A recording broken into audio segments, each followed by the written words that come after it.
मराठा आरक्षणासाठी पुन्हा एकदा मनोज जरांगे पाटील यांनी आंदोलनाचं शस्त्र उगारलेलं आहे आणि 29 ऑगस्टला मुंबई या ठिकाणी करोडो मराठा समाजाला सोबत घेऊन जरांगे पाटील हे मुंबईमध्ये आंदोलन करतायत, मोर्चा काढतायत आणि आमरण उपोषणाचा सुद्धा इशारा त्यांनी दिलेला आहे। 27 ऑगस्टला आंतरवाली सराटेहून जरांगे दादा हे मुंबईकडे रवाना होणार आहेत। त्यांच्याशी आपण या ठिकाणी चर्चा करतोय। दादा, DS न्यूजमध्ये स्वागत आहे। धन्यवाद दादा, परत आपण 27 ऑगस्टला मुंबईकडे रवाना होत आहेत। यावेळेस काय नियोजन असेल, काय परिस्थिती असेल?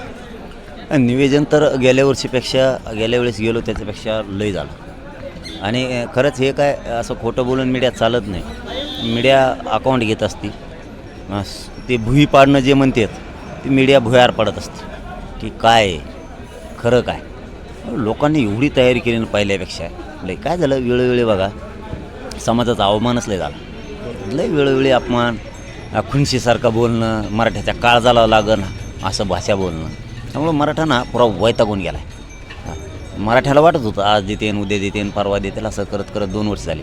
ज्याविषयी मराठा समाजात आता लक्षात आलं की नाही समोरचा माणूस जाणून बुजून आपल्याला आपली छेड काढतोय, आपल्याला छळतोय, त्यामुळं मराठा समाज इतका पेटला आहे आता पहिल्यापेक्षा 5 पट लोकांना लईच गर्दी होणार आहे। खरंच सांगतो तुम्हाला, पुन्हा रेकॉर्ड जगात नाही तुटू शकत कोणाला। इतके मराठी मुंबईत एकजूट दाखवणार, असे लाटाच्याला मुंगीला सुद्धा घुसता येणार नाही एवढ्या ताकदीने घुसणार आहे।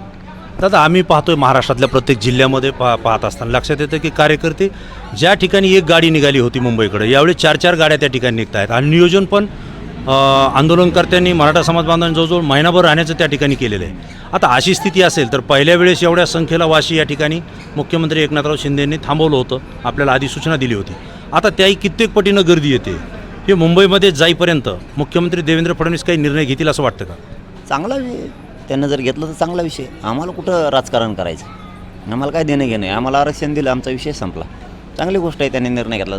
पण तसं वाटत नाही, कारण माणूस तेव्हाच लक्षात येतो की वारंवार कशा प्रकारचं मराठ्यांना छळलं जातं आहे, कसा अपमान केला जातो, किती मराठ्याला विठीस धरलं आहे। जाणून बुजून अस्थिर राज्य करायचं जे घाट घातला देवेंद्र फडणवीसांनी, कुटील डाव रचून, षडयंत्र रचून, मग त्या लोकांच्या लक्षात येतं की हा माणूस नाही देऊ शकत, शेवटी आपल्याला झुंजावं लागेल। शेवटी मराठ्याला परंपरा आहे पूर्वीची, त्याला संघर्ष करावा लागतो, लढला की त्याला मिळतं। आहे तर आम्हाला कधी काही मिळालं नाही, म्हणजे शेकडो पिढ्यात नाही, म्हणून आमचा तो धर्मच झालेला आहे, संघर्ष करायचा आणि कष्टानं मिळवायचं। तसं आम्ही मेहनतीनं कष्टानं मिळवतो आहे आणि मिळवणार आहेत। 29 ऑगस्टला जातवान अस्सल अवलाद मराठ्यांची खानदानी अवलाद घरात नाही राहू शकत। तो जर घरी राहिला इकडं त्याला अपमान वाटणार आहे त्याचा स्वतःचाच। यायला सगळा महाराष्ट्र गेला लढायला मुंबईत आणि मी इकडंच घरी झोपलो आहे, त्याच्या मनालाच खाणार ते, त्याला अपमान वाटणार स्वतःच्या जीवनाचा, जिंदगीचा। मराठा कुळात जन्म घेऊन त्याला इतकं वाईट वाटणार आहे का आपण थांबलो। त्यामुळे मराठी मागून बी काही आणि कुंकडून बी येणार आहेत, लय येणार आहेत। आता संख्या सांगून लय अवघड झालं नाही। यावेळेस आम्हालाही परिस्थिती दिसते की मराठा समाज बांधव घरी राहणार नाहीत, कदाचित माता भगिनीसुद्धा या मोर्चामध्ये सहभागी होत आहेत, असंही चित्र आहे। ठिकठिकाणी आपल्या स्वागतासाठी सुद्धा हजारो लोक रस्त्यावर उभा राहणार आहेत आणि परिस्थिती अशी दादा, 58 लाख मराठा समाजाच्या कुणबीच्या नोंदी सापडल्या आहेत आणि त्यामुळं त्यांना आरक्षण OBCचं मिळालं आहे। यानंतर मुख्यमंत्री देवेंद्र फडणवीस सांगतात की कायद्यात बसत असेल तर मी ते करेल।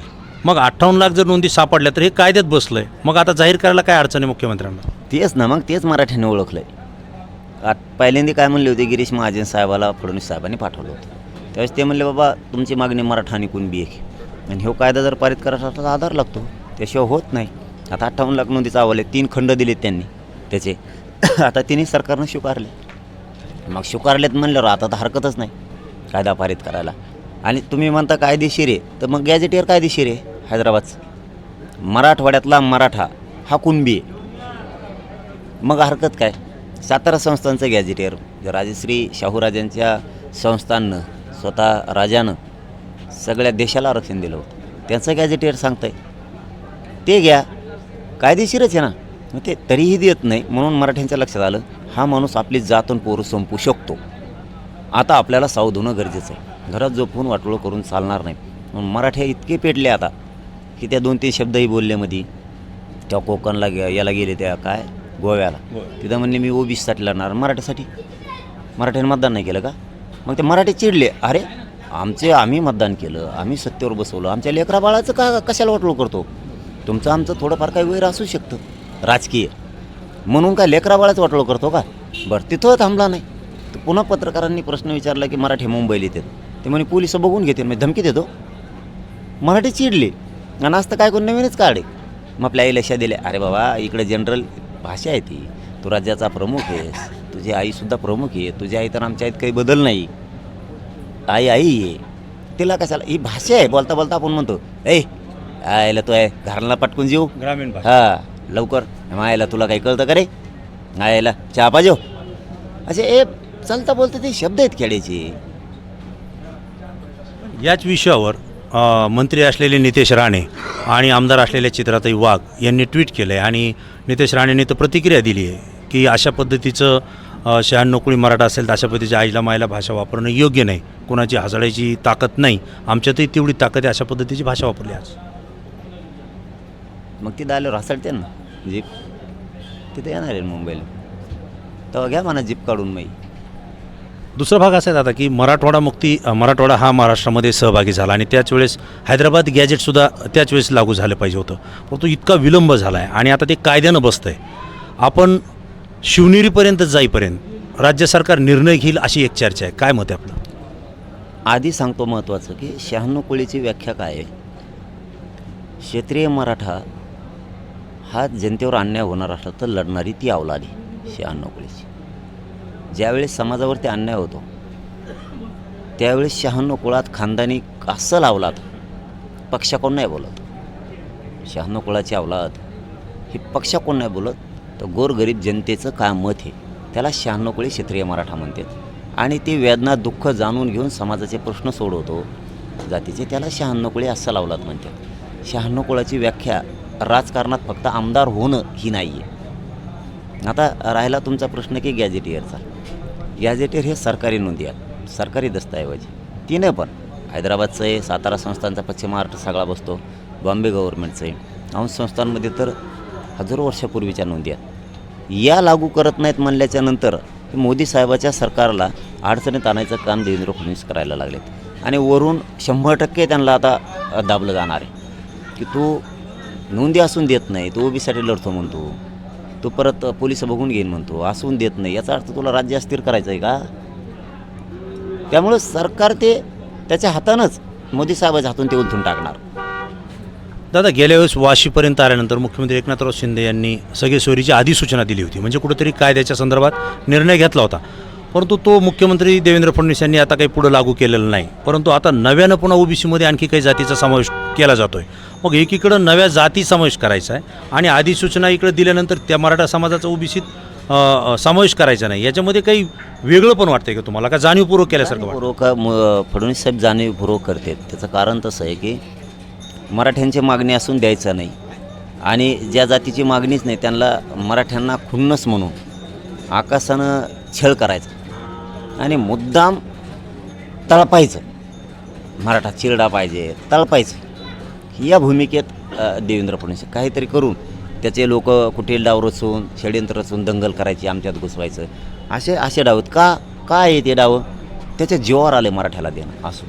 त्याला माहिती आहे हे आरक्षण कायद्यात बसतंय, रास्त मागणी आहे, मराठ्यांची खरी मागणी आहे, दिलं तर मराठी जात सुधरती, पोरं सुधारते आणि मग सुधारल्यावर आपले झेंडे उचलायला कोण, आपला प्रचार करायला कोण? मराठ्याचं जितकं वाटोळ होईल तितकं त्याचं चांगलं होतं आहे. म्हणून तो जाणून बुजून देत नाही आणि हे 29 जाती घातल्यापासून परवापासून तर आणखीन मराठी उसाळले आणि आजपासून आता जास्त उसाळलेत. कारण आज काहीतरी त्यांच्या आईला शिव्या दिल्या असं त्यांचं म्हणणं आहे. ती जनरल भाषा आहे, तरी पण आमच्यावर संस्कार आहेत. पत्रकारांनी प्रश्न विचारता क्षणी मी सांगितलं मी नाही दिल्या, कारण मी दिल्या म्हणल्यावर दिल्याच म्हणतो, आपण खोटं नाही बोलत, दिल्या म्हणलो की दिल्याच म्हणतो. त्या आईला मी ती नंतर व्हिडिओ बघितला, मग बघितला मी तो, अरे ती भाषा आहे आमची बोलतानीची, त्या टायमालाच बघितलं असता तर मी ते दिलं असतं, पण मी बोललोच नाही. ती आईला शिवीच दिली नाही, दिली असती दिलीच म्हणलो असतो. तरी मी आमच्यावर संस्कार आहेत, ताबडतोब म्हणलो मी. अरे मी ऐकून काय ओघात गेला असं बोलण्यानंतर शब्द लगेच मागं घेतो, कारण त्याची आई काय आमची काय वेगळी नाही आहे. तो आमच्या आईला वेगळं धरतो मराठ्याची, त्याची आई तीच आमची आई मानतो आम्ही, कारण ती आई असते, तिला नाही बोलणार ना आम्ही, पण आम्ही शब्द मागितले, पण तो आमच्या आईला आई नाही मानत असतात. हीच ती जागा आहे की रक्ताच्या थारोळ्यात घोटभर पाणी प्यायला सुद्धा देत नव्हते, उलट बंदुकीच्या दस्त्या नाही तो वरून गोळ्या गेलतो, लाठीचार्ज. हो, प्राणघातक हल्ला केला आमच्या आईवरती. तरी तोच आमच्या आईवरती हाफ मर्डरचे गुन्हे दाखल केले, तूच. मग तू किती आईला मानणार आहे हे मराठ्याला माहीत झालं. त्याच्यामुळं मराठ्याला बी काय वाटत नाही आता, कारण तुला मग सगळ्यांच्या आयासारख्या वाटायला पाहिजे, तुझी पण आणि आमची पण. तुझी आई 2 लाख रुपये साडी घालत असतं, आमची फाटकी घालती पण आहे ना. तुझ्यासाठी तुझी प्रेमळ आहे, आमच्यासाठी पण आमची प्रेमळ आहे. उलट तुझी आई तुला शिवाय देत असेल मनातली मनात, की राज्याचा प्रमुख झालास, गोरगरिबाच्या लेकराला तळपितो, गोरगरिबाच्या शापशिवाय घेतोस, दे ना त्यांचं हक्काचं आरक्षण. मनातल्या मनात ती आई शिव्या देत असेल, कारण ते आईच्या आडून लपून आता वार करायला लागला. एखाद्याने आईचा बळी नाही देऊ शकत कोणी राजकीय पदासाठी, तिला कशाला बिचारीला पुढं घालायचं आहे. त्या ठोकायचं असल्या राजकारणावर लात मारते मराठी येत असल्या राजकारणाला, तू तर आईला पुढं घातला आता. म्हणजे ही जी पद्धत आहे ना त्याची पदराच्या आडून लपायची, ही आजपासून तर चांगली नाही. कारण आज तर लय मराठ्याला लागला आता, नाही बोलून बोलणं म्हणणं, बळच आमच्यावरती ते आरोप घालणं, मग एक टीम उतरणं. आमच्या बाया माणसाला सगळ्या मावल्यांना ताईला मारलं तेव्हा कुठं गेली ती, तेव्हा तिने दिसली आई आमची. म्हणजे ही दुटप्पीपणा ही मराठीने ओळख केल्यामुळं आता तर गाड्या आजपासून पुन्हा वाढणार, आता तर वाढणार. आता लोक म्हणजे त्याला जीवावर आलं ना, रडायला लागलं आता. द्यायचं नाही, रडून जिरायला लागले, काही कारणं कुरापती काढू. तसलं आमच्यापाशी नाही. अरे बाबा तू राज्याचा प्रमुख आहे, तुझी आईसुद्धा राज्याची प्रमुख आहे, आम्ही लेकरं आहेत राज्यातले. एखादा शब्द बोललं म्हणून काय तू राज्याची आई आहे ती, बोललं म्हणून काय झालं. लेकरात तुमचे मंत्रीसुद्धा एकामेकाला शादीत हां गप्पा मारता मारता. आता पत्रकार बांधव येतात ना, चाष्टा खेळत येते का लाथ नाही आणतात, ती शिवे पण देतात, आपण देतो, सगळे माणसं देतात रोज. हाटला पुढं कुठं बसलं की एकामेकाला माय घालायचं आपा जेवणार रे. म्हणजे ते काय शे आहेत का, ते प्रेमाची खेड्यातली भाषा आहे ती भाषा आहे. अहो मंत्री किती शादी देत, ते हिंगोलीचे एक आमदार आणि बुलढाण्याचा आमदार कचाकच घडले होती एक दिवशी एकामेकाला, ते व्हिडिओ चालत. किती मंत्री शादी देत ऑनलाईन थेट मारून. अरे देते तर, अरे ते जनरल भाषा आहे खेड्याची. तुम्हाला काय आहे, ते भात आणि वरण खायची सवय लागली, इन केलं की नुसत्या ढेऱ्या वाढून घ्यायच्या. तुम्हाला काय माहीत नाही, तुम्ही कशाला अशा समजायला लागले. अरे आमच्या गरीब लोकांचं, खेड्यापाड्यातल्या लोकांची ती चालता बोलता बोली भाषा. आऊत हाणता हाणता शादी आमचे लोक एकामेकाला. ती शी नसती, ते एक ती भाषा आहे ती ग्रामीण शेताची. तुम्हाला असं वाटतं की हे शब्द वापरून यांना मराठा समाजाचं आरक्षण द्यायचं नाही, त्याच्या आड हे घालायचं आणि कुठेतरी वाद निर्माण करायचं? नाही वाद कसं काय होईल, मराठीला हुशार येतं. हां ते ओळखी देत, ते मराठीने लगेच आजच ओळखलं, त्यांनी ओळखलं हे याच्या जीवावर आलं द्यायचं आपलं, घ्यायचं याचं कोणी, याला काय सोडायचं आहे बाप नंतर बघू, चल निघालोत म्हणतात मुंबईला आम्ही. सरकारचं म्हणणं आहे की आम्ही आता मंत्रिमंडळाची उपसमिती केली आणि राधाकृष्ण विखे पाटील यांच्या नेतृत्वाखाली परत 12 आमदारांची टीम बनवली, तर आम्ही सकारात्मक आहेत असं त्यांचं एकीकडे दाखवायचं चाललं आहे. यात सकारात्मक वाटत नाही? त्यात काय सकारात्मक आहे, कायचं सकारात्मक करा, त्यात काय नाही, ते पहिलेच होते समिती, का नवीन थोडीची पहिलीची, फक्त खांदे बदलेलं बैल पोळ्या दिवशी. आमच्याकडे इकडे खेड्यात बैल घालतात, दुपारून खांदा बदलते, एक दुपारून इकडं दुपारून इकडं. आता पुन्हा ते म्हणायचं आम्हाला बैल म्हणला. आमच्याकडची ती भाषा आहे, ते आता काय जाणला, ते काही म्हणतात कुंकडवी, ते बाव चोळून गेले तर बिगर पाणी टाकते का काय नू. आता मी तरी काय करू मग, त्यांना कळतच नाही. तुम्ही बोलले पोळ्याच्या दिवशी खांदा पालट केली, पोळ्याच्या दिवशी बैलाचा विषय येतो, तसं काही? हा मग तेच म्हणलं, ते बैल म्हणते ना त्याला, ते उदाहरण आहे आमच्याकडं. दुपारून काय खांदे बदलीत नाही बैलाचे, दाखवा मला एक आऊत खास जातवान शेतकरी दिवसभर एकाच खांद्याला हाणतो का, खांदे बदलावच लागते. तर तसं खांदा बदलला निर्णय नुसता खांदा बदलेला आहे. ते आपले चंद्रकांत दादा ते तात्या बाजूला काढे ना, आप्पा आणले, विखे आप्पा. हो, कालही तुम्ही बीडच्या सभेमध्ये म्हणला ते 1 तात्या आणि 2 आप्पा महाराष्ट्राची बैठक घेत आहेत, पण निर्णय घेत नाही. म्हणजे तात्या आणि आप्पा तुम्ही त्याच्यासाठी नव्हती, ती षड्यंत्रासाठी होती. आंदोलन कसं दडपायचं नसता, मराठ्याला आरक्षण द्यावं लागेल, नियमात आहे. कायदा बोलता येत नाही, संविधानाला बोलता येत नाही, लोकशाहीला बोलता येत नाही, मान्य न्यायालयाला बोलता येत नाही, कारण त्या दस्तावेज सरकारी आहे, ते द्यावं लागेल. मग काय आहे, मग रडके डाव खेळायची. चिंडी मुख्यमंत्री चिंडी रडकं. दादा, यावेळेस तुम्ही मुंबईमध्ये जात आहेत आणि गेल्या वेळेचा मुंबईचा अनुभव आपल्याला आहे. पहिल्या मुंबईच्या दौऱ्यापेक्षा यावेळेचा मुंबईचा दौरा आणि आरक्षण घेतल्याशिवाय माघार फिरणार नाही, ही तुमची जी घोषणा आहे, ही किती तारखेपर्यंत सत्यात येईल असं वाटतं आपल्याला? ना काय आहे ना, मी मरणार, हटणारच नाही ना. काय ना, माझं कर्तव्य मी पार पाडतो. ह्या समाजाला जर बाप मानलं, माय मानलं ना, ओरिजिनल लेकरू आहे. हां बळत पाठ नाही थोपटीच, समाजाला सिद्ध करून दिलं, रिझल्टसुद्धा दिला आहे. 70 वर्षात न मिळालं 58 लाख नोंदी दिल्या, 3 कोटी मराठी आरक्षणात घातले. रोज लेकरं लागतात. आत्ता 2 पोरं MBBS लागली, एक मुलगी आणि एक मुलगा आत्ता एवढ्यात असे रोज शेकडोन येतात राज्यातले. मी माझ्या समाजाला दिलं. मुलगा म्हणून इमानदारीने काम करतो, मॅनेज होत नाही, फुटत नाही. नाही मला ते किती का नोटा दिल्या असते, मी नुसत्या नोटाच खाल्ल्या असं नोटाच हागलो असतो. हात नाही लावीत. जातवा नावाला देशत्रिय मराठीची पैशन फेशन पदन फिदा लात मारतो मी त्याच्यावर. जात किती खुशी आहे मी. आज एका हाक्यावर सोपं आहे का. काल बीडची बैठक येते, एका हाक्यावर लोक इथं पैसे देऊन येत नाहीत. विराट साहेब हो, कोण इथं तिथं बसायला जागा नव्हती राहिली. आता मुंबईला बघा, अख्खे राज्यात देशातले रेकॉर्ड तोडणारे मराठी. कोणकडे नुसत्या गल्ल्याने बोळाने तुम्हाला मराठीच घुसलेली दिसते ना. आणि कोणत्या वाटाने येणार ते. आम्ही वाट ठरली ती गेली आता खड्ड्यात. कोण जाणार ते आता. आम्ही पहिले दादा तुम्ही 27 ऑगस्टला निघतायत, पण 6 दिवस अगोदरच मराठा समाज बांधव मुंबईमध्ये दाखल झालेत आणि गणेश उत्सव पण त्या ठिकाणी आहे. ह्या दोन्हीची गर्दी जर झाली तर सरकारला अडचण येईल असं वाटत नाही. मराठी निघलेत म्हणून निघते म्हणू नका. मराठी गेले. अरे तीच फोन आले ते लय मोठे, आम्ही भाकरी खातो म्हणून इथं आजत मैदानावर. मराठीच्या पोट्टेकाली स्विच आहेत का काय का आधीच गेले ते. आणखीन 2 दिवसात काय तिकडं आझाद मैदान भरीत ते का कोण मी इकडंच राहतो का काय. ते त्यांना खुनशीपणानं वागलं ना ते नाही सोडित कोणा. पण माझ्या समाजात मला खात्री आहे, माझा समाज दगड आणू शकत नाही, जाळपोळ करू शकत. खात्रीनं सांगतो. हां, पण आरक्षण घेणार. त्यामुळं आता यांचं काय, यांचे उलट्या डोक्याचे आहेत ते. हां, त्यांना आता थोड्या दिवसात बघा तुम्ही प्रत्येकाला 1-2 गोळ्या लागलेल्या दिसतात तुम्हाला. प्रत्येकाला गोळ्या म्हणजे दवाखान्याच्या. परत ते म्हणते गोळ्या आणतो काय.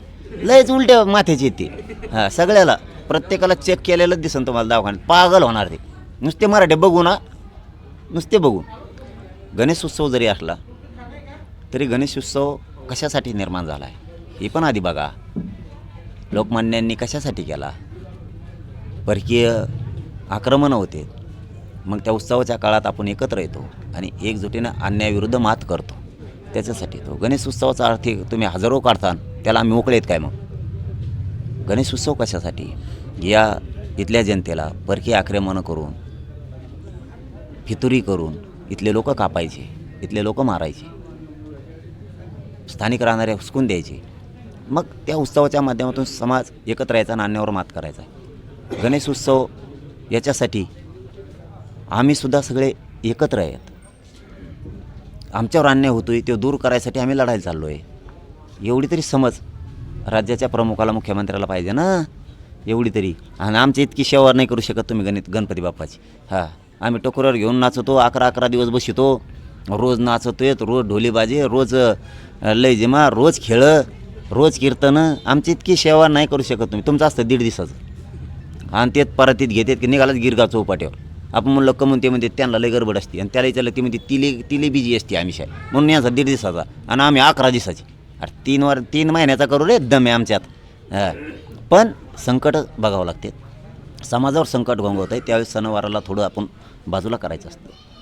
पुन्हा समाज मोठा झाल्यावर मोठ्या प्रमाणात उत्साहात करायचा असतो.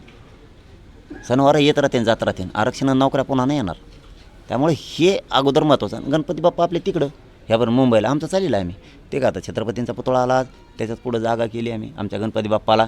आम्ही 5 देव बाप्पा बी घेतले. तिथं भेटतोही नाही. परत अर्धे म्हणायला घालिंग लोटांगण तिथं म्हणायला लागते. तर चाललेलं आहे आम्ही. बघा तुम्ही आमचे बाबासाहेब चाललेले लय मोठे आम्ही. रोज कीर्तन. संस्कारच तसे आहेत मराठ्यावर. नवीन पिढीच्या कानावरती चांगले संस्कार पडते आहेत. पोरं मोबाईलमध्ये कानाला ते यूट्यूब लावलं की काही बघत येत. आम्ही प्रत्येक उपोषणात 20-22 वर्षापासून कीर्तनं ठेवतो. चांगलं लोकांच्या कानात जातं आणि शब्दाचे घाव होऊन माणसाच्या बुद्धीत बदल होतो. हेच उदाहरण देतो तुम्हाला मी. मराठी कधीच एक येणार नाही म्हणले होते. मी इमानदारीच्या जोरावर, माझ्या प्रामाणिकपणाच्या जोरावर समाजाला मिळून दिलं. हे समाजाचं परिवर्तन झालं, एक झाला. तसंच प्रकार असतो देव. कीर्तनं ठेवली आहेत. दुपारच्याला आम्ही शिवशाहिऱ्यांचे पोवाडे येतं, जबरदस्त पोवाडे ठेवले. दिवसभर पोराला ऐकायला मिळेल. संगीत भजन ठेवलं आहे. मोठमोठाले गायक आणलेत आम्ही, वादक बी आणलेत, असे डेंजर आणलेत म्हणता. हां, लय वाजी त्यात खणाखणते असे आणलेत. ज्याला जे आवडत आहे ते बघायचं आणि ज्याला जे आवडतच नाही मग त्याने आपण आपले डीजे घेतले, तुपल्या इकडे कोपऱ्याला चलून तिकडे धंगाडंग काय करतो मग आता. दादा तुम्ही सगळ्याच बाजूनं सरकारला घेरण्याचा प्रयत्न करता. एकीकडं घर तिथं गाडी, दुसरीकडं मराठा समाज 5 पटीनं येणार आणि तिसरं तुम्ही सांगताय प्रत्येक गावातला गणपती विसर्जनाला येणार आहे. राज्यातल्या एवढ्या हजारो गावचे गणपती आणायचे जर म्हटले मुंबईत तर संख्या किती होईल, दबाव किती येईल सरकारवर. मी नाही गेलं. सरकारनं माझ्या समाजाला घेरलं आहे म्हणून समाज ताकदीनं चालला आहे. मी नाही सरकारला घेरलं असतं तर 2 वर्ष वेळ नसता त्याला भाऊ. 4 महिन्यापूर्वी तारीख डिक्लेअर केली. 4 महिने तुम्हाला तोडगा नाही करता आला. त्याच्यात 2 महिने झाले. मी स्वतः देवेंद्र फडणवीसांना फोन करून सांगितलं होतं आम्हाला आमच्या व्यथा मांडायच्यात, गरिबाच्या वेदना मांडायच्यात. 26 ऑगस्टच्या आत आमच्या तारखी सगळ्या मागणीची अंमलबजावणी करा. केली का? आडमुठं कोण कोणाला घेरायलं आहे? आम्ही नाही घेरायलो, त्यांनी आम्हाला घेरलं आहे. त्याला माझं नाव इलाज आहे. ते जर देणारच नसल, आम्ही हिंदू नाहीत का? हिंदू नाहीत आम्ही? हिंदू मोठा करायचा ना. कारण हिंदूचे लेकरं मोठे, ते मराठ्याचे हिंदू नाहीत का? आरक्षण घ्यायचं मला हिंदूची विरोध करतो. छगन भुजबळ कोण आहे? देवेंद्र फडणवीस कोण आहे? हिंदू नाहीत काही? कसं काय विरोध करता तुम्ही हिंदूलाच? मग कटेंगेन फटेंगेन काहीतरी म्हणते ना ती. म्हणजे आमचे लेकरं मोठं करायची वेळ आली की आरक्षण नाही, निवडून यायचं का लगेच हिंदू? अरे हिंदूच्यात ना कट्टर करणं मोठं, आम्हाला आरक्षण द्यायचं नाही, आमचं वाटोळं करायचं आणि इकडून हिंदू माणूस नुसते भांडणं खेळायला लागते का? मराठी मारामाऱ्याला केलं माझ्या समाजाचं वाटलं तुम्ही सगळं असं करून टेकला माझा समाज पुरा मोडला आहे. नुसतं भांडणं करायला ठेवलं आहे तुम्ही की आम्हाला धामाचा प्रचार करायला आमचे लोक आहेत. मतदान नाही केलं का मराठीने? मला तर काल एका पत्रकारानेच सांगितलं आहे की ते डायरेक्ट म्हणतात की मराठ्याचं मतदानच नाही पडलं. मला तुमची भूमिका होती की कोणालाही मतदान करू नका आणि आपल्याला विरोध केला त्याला करू नका. त्यामुळे भाजपला असं वाटतं किंवा सरकारला असं वाटतं की मराठ्यांनी आम्हाला मतदान केलं नाही, आम्ही ओबीसीच्या मतावर निवडून आलो. या राज्यात मराठ्याशिवाय कोणाचंच मतदान निवडून नेऊ शकत कुणीच. भाजप असू द्या, ते राष्ट्रवादी असू द्या, ते शिवसेना असू द्या, ते काँग्रेस असू द्या, नाही तर बेसराम असू द्या, इथं मराठ्याशिवाय सत्ता येऊ शकत नाही. दिली ना अहो, पुऱ्या हादू गायला आलता, पुरे गुडघे टेकले होते. हो, पुरे गुडघे टेकले होते, पण ते लय लवकर मराठ्याचा उपकार फेडला. मराठी बी उपकार फेडी द्या. पण ज्यांनी मराठा आरक्षणाला विरोध केला ते छगन भुजबळ असतील किंवा लक्ष्मण हाके असतील, यांनी सांगितलं की जरांगे पाटलांची मागणी बरोबर आहे, त्यांची भूमिका बरोबर आहे, परंतु ओबीसीमधून मागणी करतायत हेच चुकी असं त्यांचं म्हणणं येतं. इथं कुठंतरी वाक्यामध्ये संभ्रम निर्माण होतोय. त्यांना सगळ्याला कळून चुकलेलं आहे ही मागणी बरोबर आहे. सगळ्यांना रास्त मागणी हे 1-2च नावं नाही तर त्यांचे जेवढे 10-12 जण आहेत त्यांना सगळ्याला ते मान्य आहे. ही रास्त मागणी बरोबर आहे, कारण मराठ्यांच्या नोंदी सापडल्यात, त्याच्यामुळं उगाच मराठ्याचं इकत भांडण घेऊ नये. नसतं तर ठीक होतं. गॅजेट हे त्यांच्या नोंदी आता दिलं पाहिजे आणि हे गरीब ओबीसीला पण वाटतं, म्हणून ओबीसीने ओळखून घेतलं. ओबीसी त्यांच्या मागे जात नाहीत आता. गरीब त्यांच्या लक्षात आलं योगच भांडण इकत घेतात. आपल्या जातीसाठी लढा ना, त्याच्यापेक्षा आपल्या जातीला आत्तापूत मिळालं असतं. मराठ्याला कशाला इकत भांडण घेतात, तिकडे त्यांच्या विरोधात जाता. काय घेणं पडलं? रोज आपण एकत्र आहे तिथं आणि गरिबाच्या लेकराचं कल्याण व्हावं मराठ्याचं, असं गरीब ओबीसीला वाटतं की जाऊ दे त्यांच्याही लेकराला आरक्षण मिळालं पाहिजे, त्यांच्या नोंदी येतं. ही भूमिका आहे, त्यामुळे तेही देण देत नाहीत. आता 10-5 पळतच असतात, ते कोणत्या जातीत असतातच. 10-5 पळतच असतात, कोणाला काही पाहिजे असतं, कोणाला काय असतं, कारण आता काय असतं. दादा, महत्त्वाचा मुद्दा असा आहे की सरकारच्या वतीनं अजून एकही शिष्टमंडळ आपल्या भेटीसाठी आलं नाही असं आपण सांगितलं आहे आणि 26 ऑगस्ट ही आपण शेवटची वेळ दिलेली आहे की तोपर्यंत आमचा अध्यादेश तुम्ही लागू करा. जर उद्यापर्यंत जर सरकारनं काही सकारात्मक भूमिका घेतली तर मुंबई दौरा हा रद्द होईल का? अंमलबजावणी झाली तर सगळ्या मागण्याची, तर मुंबईत जाऊन काय करायचं मग आम्हाला? आम्ही मुंबईला कशाला चाललो आहे? सगळ्या मागण्याची अंमलबजावणी व्हावी, आरक्षण मिळावं म्हणून, आणि ते दिलं आम्हाला काय करायचं? पण तरी जाणार आहेत आम्ही गुलाल घेऊन. दिलं तरी जाणार, नाही दिलं तरी जाणार. मग गुलाल घेऊन आता केलं म्हणल्यावर तर सन्मान केला पाहिजे. तर मराठीचं आम्हाला संस्कार आहेत बहुत तसे, देणाऱ्याचं कौतुक पण करायचं, नाडं चालणाऱ्याला नीट पण करायचं. दादा, प्रश्न महत्त्वाचा आणि शेवटचा असा आहे की आता मुंबईमध्ये आपण आरक्षणासाठी लढा देतो आहे आणि तुम्ही पुन्हा एकदा आमरण उपोषण करण्याची घोषणा त्या ठिकाणी केली आहे. तुमची तब्येत बरोबर नाही, संपूर्ण मराठा समाजाच्या प्रत्येक व्यक्तीचं लक्ष हे तुमच्याकडं आहे आणि अशा वेळेला तुम्ही पुन्हा आमरण उपोषणाचं हत्यार त्या ठिकाणी उपसताय, लोकशाही मार्गाने उपसताय. हे किती दिवस आमरण उपोषण चाललं असं वाटतं तुम्हाला? जोवर जीव येतोवर, त्याच्या पुढं कसं चालेल? पण आपल्या हाताची तयारी नाही आहे. काय असतं बघा, आपण ज्या घरात वाढलो, आपण ज्या शेतकऱ्यात वाढलो, ज्या समाजात वाढलो, त्या समाजाची दशा आपल्याला माहीत पाहिजे. त्यांच्या वेदना, त्यांचा आक्रोश आपल्या कानावर पडला पाहिजे. आणि जर पडला आहे आणि आपण जर तो ऐकला आहे आणि झोपेचं सोंग करतो तर आपली पैदास त्या कुळाची असूच शकत नाही. ऐकून जर तो लढत नाही, हा बघ खाऊन जागायसाठी कोणी येतं? मी तसं नाही आलो. समाज जगला पाहिजे, समाजाला दिलं पाहिजे, ते आपलं कर्तव्य आहे, ते आपण पार पाडलं पाहिजे. म्हणून मी जीव तोडून लढतो, उपाशी तापाशी राहून रक्त जाळून ओरिजिनल संघर्ष करतो, डुप्लिकेट नाही. मी ठरून आंदोलन नाही करत. सरकारच येईन, शिष्टमंडळाचं एखादं आलतं का, आणि मग ते आंदोलनाला बसायचं आणि मग म्हणायचं हे आता 2-4 दिवस झाले, मला लय भूक लागली, येणं पाटकून सोड्यो.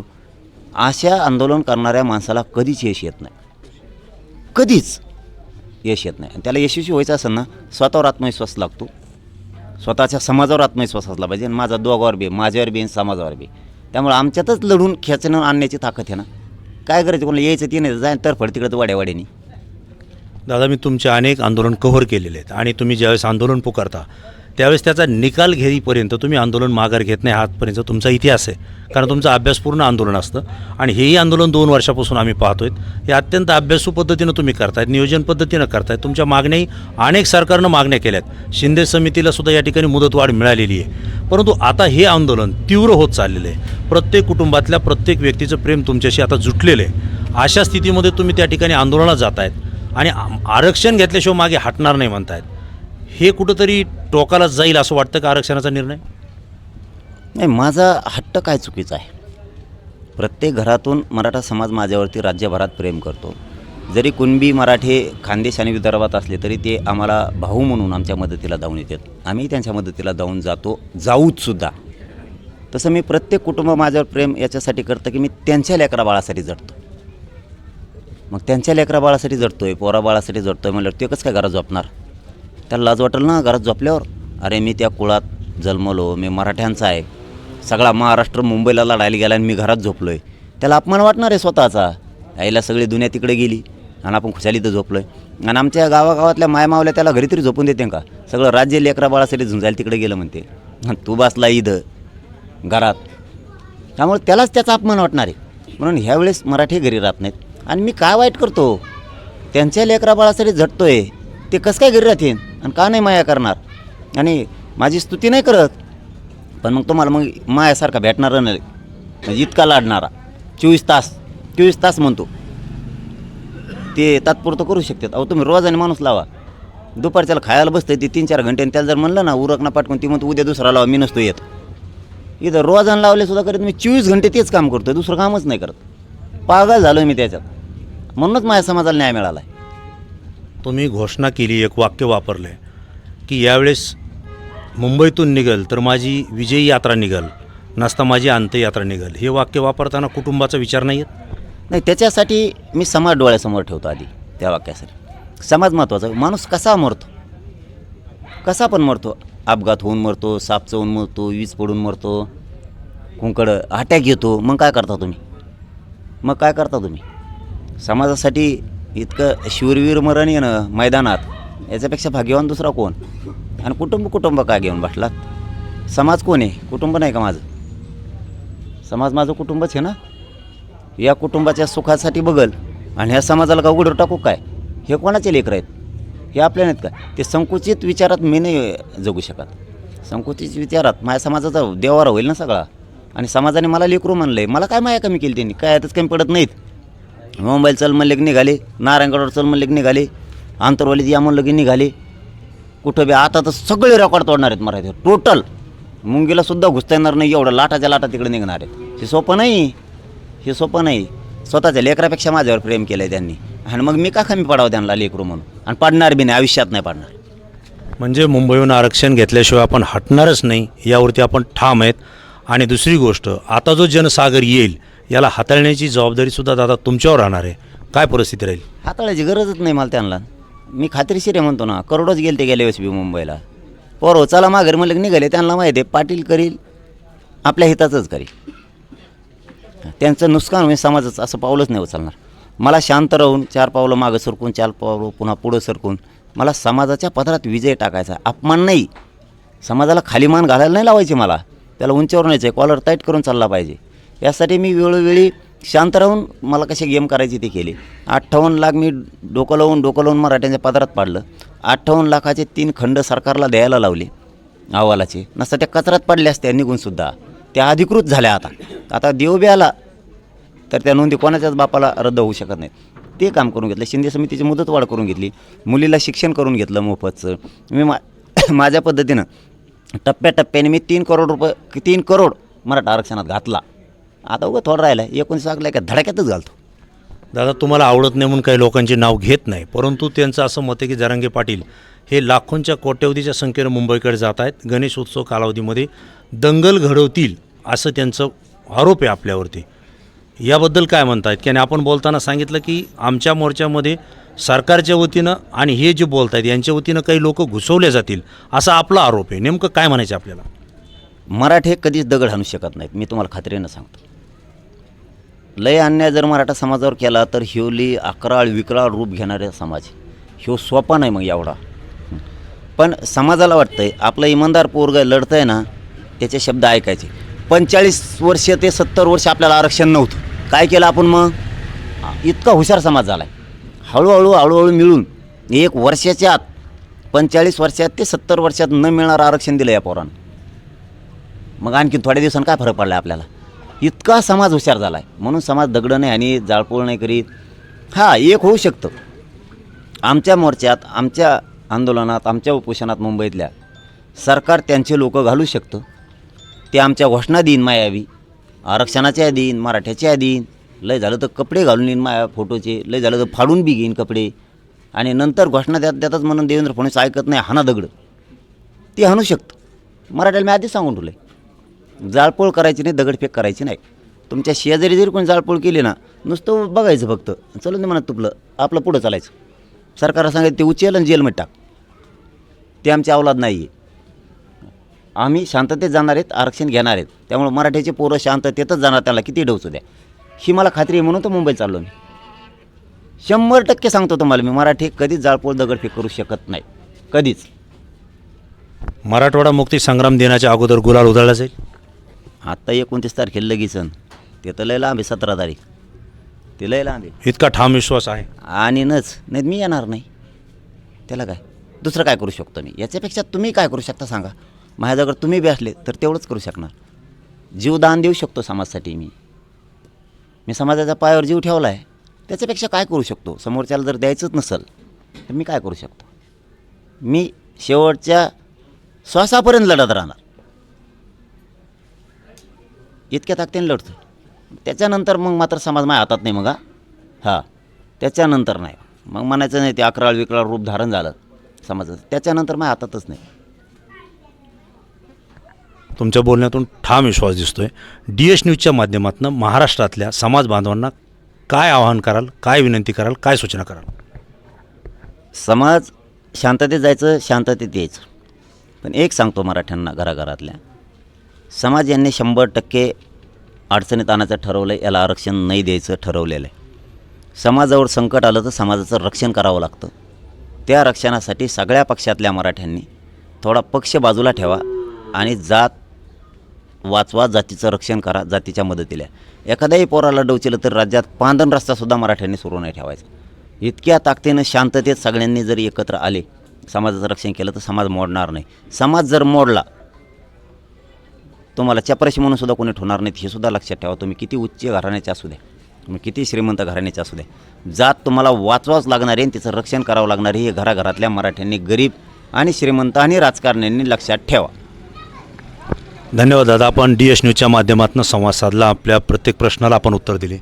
मित्रांनो, आपण पाहतोय की संघर्ष योद्धा मनोज जरांगे पाटील हे DS न्यूजच्या माध्यमातून आपल्याशी प्रत्येक प्रश्नाचं उत्तर दिलेलं आहे.